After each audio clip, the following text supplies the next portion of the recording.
next, it's a UFC heavyweight showdown.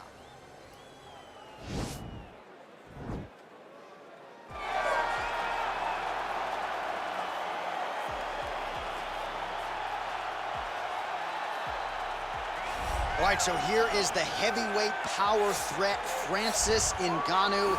Couple of outliers on his resume, the weird fight against Derek Lewis, but he came back in a big way. Back-to-back knockouts of Curtis Blades and Cain Velasquez that put him right back into heavyweight title contention. If you're a fan of the sport and you see a young fighter like Francis Ngannou, that's exactly the type of response you want from him when he had a rough go.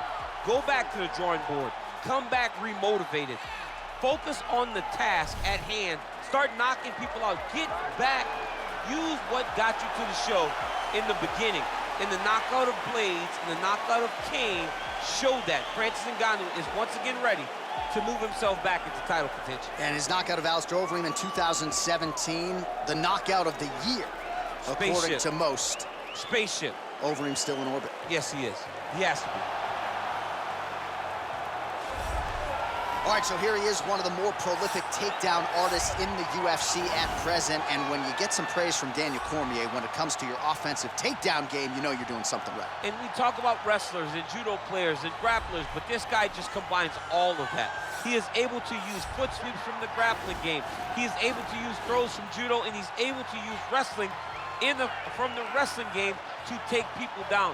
He has an array of takedowns at his disposal, and he uses every single one of them.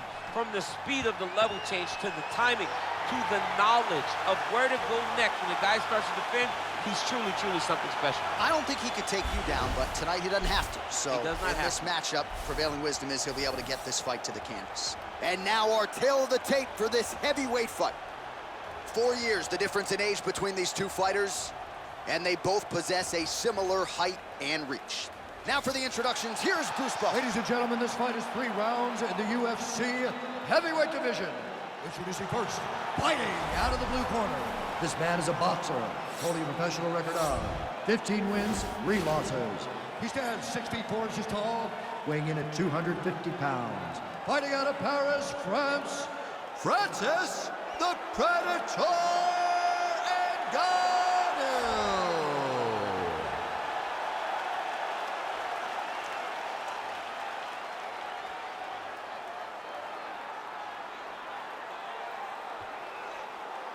And now introducing his opponent, fighting out of the red corner, a wrestler holding a professional record of 5 wins, 3 losses. He stands 6 feet 3 inches tall, weighing in at 265 pounds. Fighting out of Regina, Saskatchewan, Canada. Ladies and gentlemen, he is the former UFC heavyweight champion,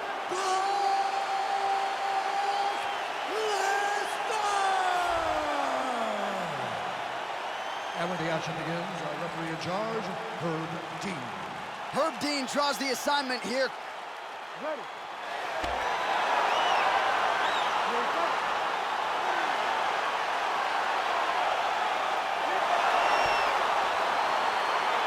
All right, so here we go with round 1, and when you have what looks like a classic matchup of striker versus grappler, it doesn't always play out that way, but given what these fighters said to us on Thursday, the game plan seemed pretty clear. They're very clear game plans, but which one of them is able to implement the game plans most effectively? The grappler will try to get forward, get close, try to secure takedowns.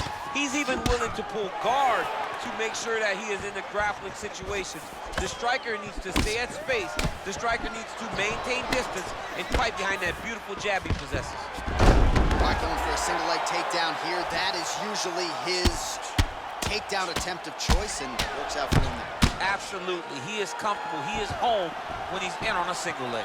Pretty good execution on that early takedown. Everybody in this arena knew that he wanted. Oh, that was a big takedown. Is this the one that's going to break him? All right, stacked guard here. The feet are on the hips. What are you trying to do if you're in top position? Oh, man, you're attacking those feet right away because you understand that the guy with the feet on the hips, all he has to do is just extend his legs. Right. He's a grown man that's pushing you off as you're trying to build into him. Attack the feet with your hands, head and chest back, lead with your hips, pass the feet, drive your knee forward, try to get the side control. Oh, nice check on the leg kick offering there. His misses are entertaining. And they separate.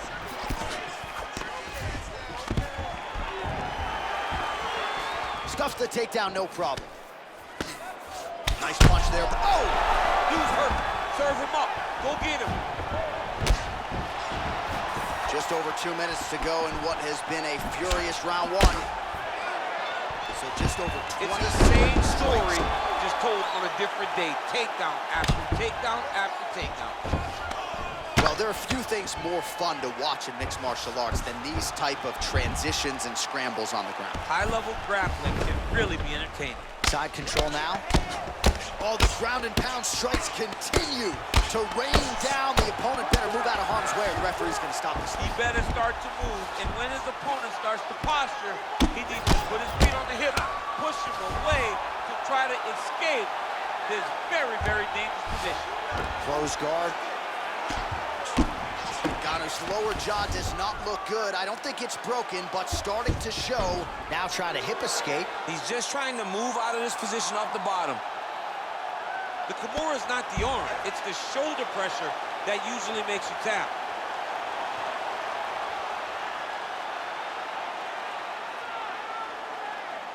But now DC trying to isolate an arm. Yep, he's using the Kimura.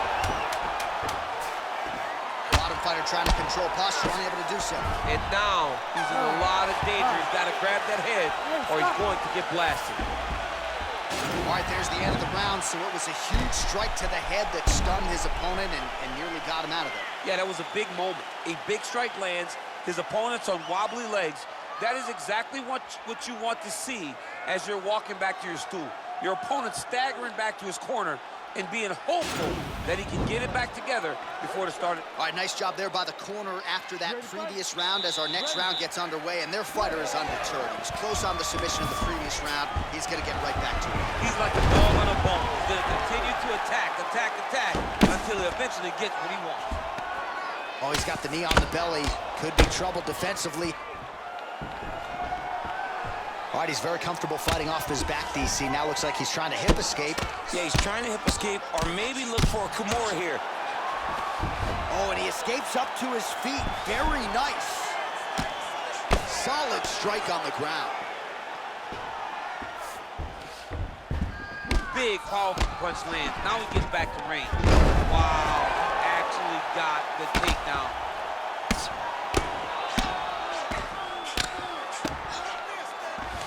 Oh, nicely done there as he escapes back to his feet.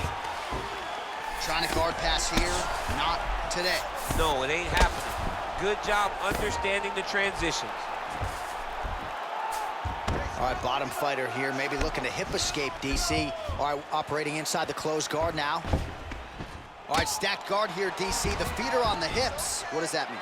I mean that he's out. He's out. The moment you get the feet on the hips, all he's got to do now is just straight leg. He's got to kick and push, because how is the opponent going to stop him from just elevating him? This is a grown man. You let him get both feet on your hips, you push away, you kick. Jiu-jitsu stand-up, you know what that is, Jay. I do. You understand that. You know, you went to your jiu-jitsu classes. Post the hand, switch the hip, get back to your feet, get back to fight. Well, you got to think frustration is starting to set in on the other side as he lands another takedown, and he knew he was going to get a lot of this offensive wrestling. As yet, he's been unable to stop. He has not been able to stop it, and it's a different wrestling. It's a Damian Maya type of wrestling, where they get close to you, they hook their feet, they drag you to the mat, knowing that once you're on the ground, now you're really in trouble. Because the takedown is only a part of the danger. The true danger is grappling with such a great submission specialist. Yeah, nothing fun about it. All right, so he postures up here and now figures to rain down some ground strikes. Yeah, the ground and pound will be aplenty from this position.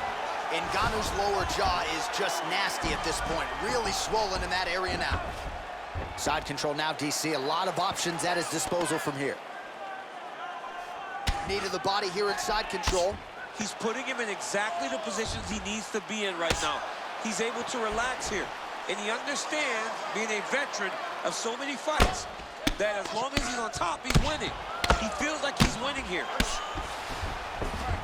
All right, so inside the open guard of his opponent. You gotta be careful playing around for too long here on the ground with this guy. Oh, nice job using his strength there to posture up. We'll see what he can do. He's going to start looking to land big shots from the top. Oh, what a fight so far.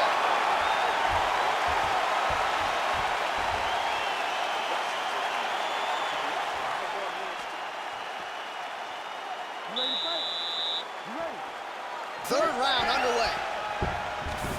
Oh, beautiful takedown by him there as he lands another one. He's keeping the stat guys busy tonight, huh? I mean, over and over, takedown attempt after takedown attempt, and the cardio. The cardio to wrestle that much is so impressive because his opponent is getting back to his feet, but he's got this ability to continue to chase takedowns.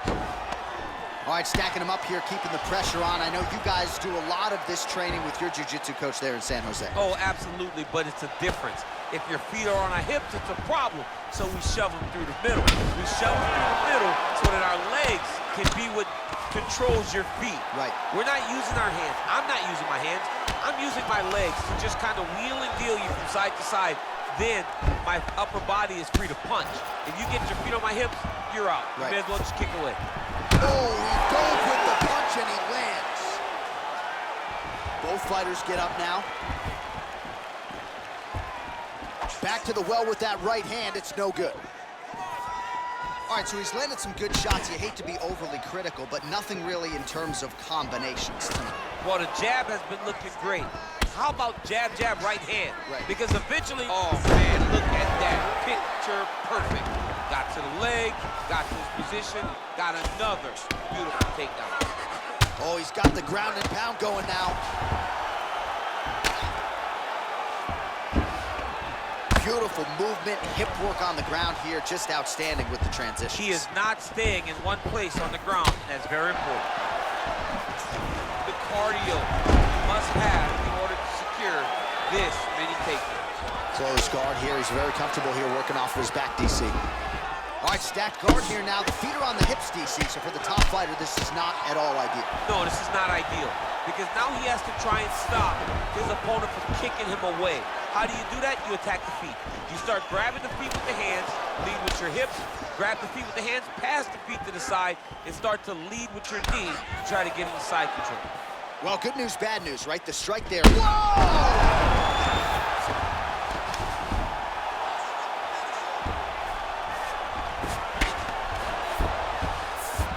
Working off of his back here. Looks like he may try to hip escape.